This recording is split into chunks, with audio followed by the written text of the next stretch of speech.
Now, let me finish by saying this.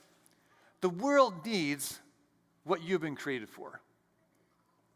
The world needs the gifts and passions that God has given you. It's been a tragic and heavy week in our world, in our nation.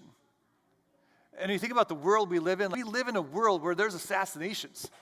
We live in a world where there's hatred, where there's political division, where there's bitterness and greed, there's violence, there's all these things like we know we're not right. These things keep happening in our world.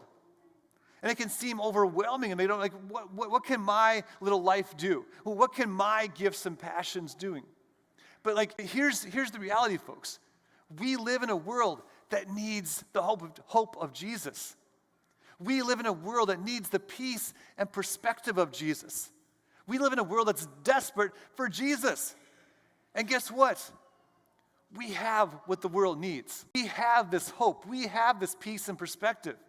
And this is the calling upon our lives to share this good news, to be light in the darkness, to not despair or give up hope, but to take the light that God's given us, to put our gifts and passions in His hands and just see what He can do. I want you to know today that Almighty God is reaching out to grab a hold of you. Almighty God is reaching out to grab a hold of your unique gifts and passions, so that in His hand, you can serve His purpose in this world. And when we let Him grab a hold of us, grab a hold of our unique passions and gifts, that's an exciting life.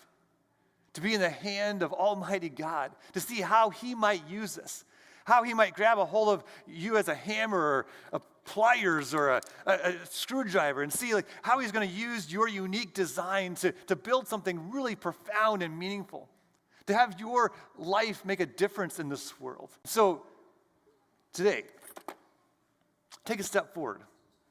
Discern your gifts. Figure out how God's made you, wired you, put you together, and then put that in the hands of Almighty God and just see what He can do in you and through you.